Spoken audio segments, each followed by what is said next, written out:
서울 아파트값 7주째 하락. 여러분, 서울 아파트값이 지금 7주째 하락을 하고 있습니다. 물론 하락폭이 조금 줄었기는 하지만요, 7주째 하락했다는 게 의미가 굉장히 큽니다. 제가 이 사진에도 보면 좌측 밑에다가 회오리를 이렇게 표현을 해놨잖아요. 그 표현이 작은 미동이지만 이게 결국은 주택시장 전체에 큰 바람을 일으키지 않을까, 저는 그렇게 생각한다는 겁니다. 그만큼 지금 주택시장은 여러 가지 그 소재들이 몰려 있어요. 코로나19라는 소재가 가장 큰 소재라고 저는 생각을 하고 있고요. 물론 정부의 규제라는 소재 엄청납니다. 분양권 전매 금지부터 시작해서 또 대출 금지, 여기에까지, 여기에다가 자금 조달 계획서, 뭐 또 있죠.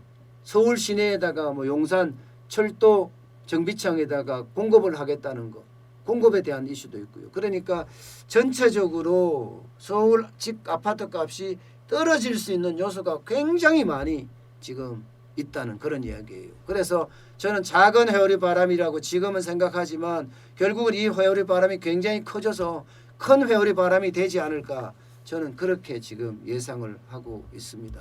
강남이 떨어진 거는 뭐 이미 알고 있는 사실이고요. 실제 강북으로도 마용성, 마포, 용산, 성동이죠. 이리까지도 지금 확산되고 있다는 건데요. 서울 마포에 있는 84제곱미터 실거래가 16억 원 넘었었어요. 지난해만 하더라도요. 지금요 14억 7천만 원대, 14억 5천만 원대까지 떨어져 갖고 지금 거래가 되고 있습니다. 16억 원대가 넘었었던 게 14억 원대가 떨어져서 지금 거래가 되고 있다고 하니까 많이 떨어진 거잖아요. 이제 강남에서 강북으로 확대됐다, 이렇게 지금 볼 수가 있는 것 같습니다. 지금 성동구 같은 경우는 0.02% 그냥 계속 고정적으로 이렇게 떨어지고 있는데요. 용산구는 0.05에서 0.06%까지 지금 많이 떨어지고 있는 편이에요. 마포구도 0.06에서 0.07까지 지금 떨어지고 있는 추세고요. 그러니까 아파트 값이 많이 떨어지지는 않지만 0.1자가 안 들어갔잖아요. 0.0자잖아요. 0.0. 그러니까 하락폭이 좀 둔화는 되면서 아니라고 이야기는 하지만 과연 그럴까? 지금 전문가들마다 부동산에 대한 전망은 각각 다 다릅니다. 각각 다 다릅니다. 대부분의 부동산에 대한 전망은요, 지금 시장의 유동성이 많기 때문에 뭐 순간 까딱하면 펑 튄다 하는 게 일반적인 이야기예요. 시중의 유동성을 정부가 지금 돈을 엄청 많이 풀고 있잖아요.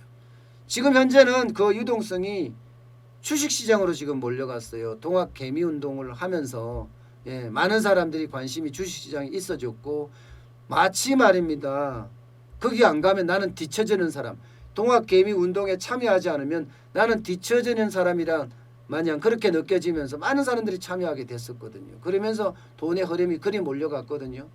그런데 언제 어느 때든 저는 실물 경제가 나빠지고 있기 때문에 부동산 쪽으로도 몰릴 수 있다고 저는 생각을 해요.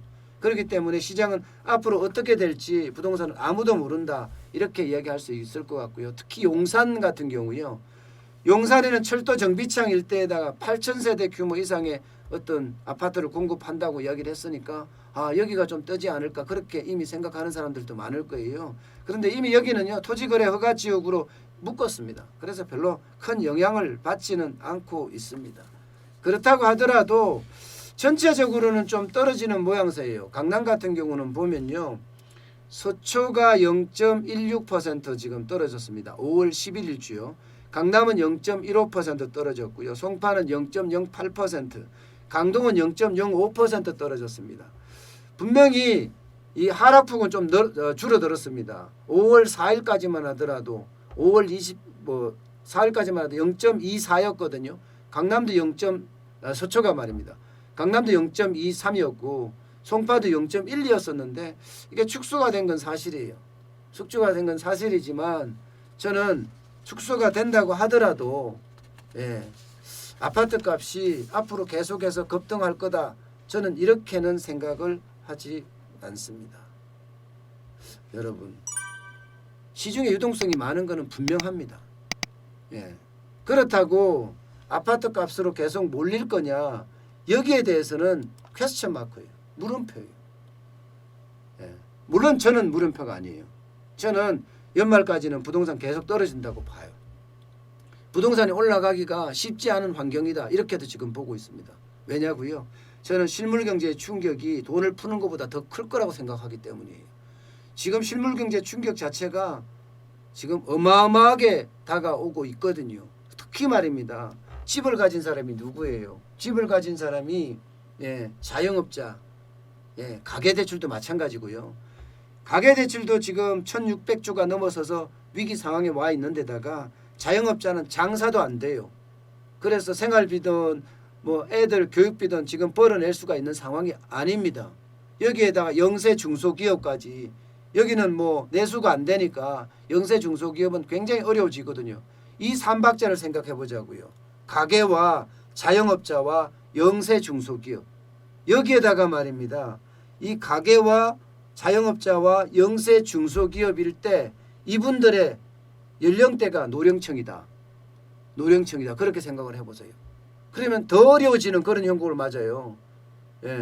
더 어려워지는. 제가 이 가계와 자영업자와 영세 중소기업 여기가 만약에 어려워지면 지금처럼 계속 코로나19가 가면 어쩔 수 없이 이제 가진 집을 내놓을 수밖에 없어요. 지금까지는 가진 집을 가지고 대출을 받아왔는데 이제는 더 이상 못 버티니까 가진 집을 내놔야 됩니다. 만약에 가진 집을 내놓을 때 그러면 공급이 또 늘어나잖아요. 공급이 늘어나죠. 정부가 지금 서울 시내에다 공급하겠다고 일단 선언한 게 용산 통개발이고 또 여의도 통개발도 언제 나올지 모르니까 한번 더 두고 보자고요. 그렇게 됐을 때 부동산이 과연 올라갈 거냐. 공급이 훨씬 더 많아지지 않겠느냐. 유동성이 많아지는 거는요. 여러분 부자들에게는 유동성이 많아요. 사실. 그런데 뭐 부자 아닌 사람들 있잖아요. 우리같이 중산층 아니면 서민에 해당되는 사람들은 유동성 없습니다. 집이 아무리 싸게 나와도 여러분 살 수가 없는 그런 성향이잖아요. 그죠? 그렇다고 하더라도 어쨌든 저는 공급 쪽이 더 우선이 될 가능성이 크고 실물 경제에 어떤 타격이 오면 아마 많은 사람들이 집을 내놓을 수밖에 없는 그런 구조로 온다. 그게 이제 가계대출이나 자영업자나 영세 중소기업이 그 대상이다.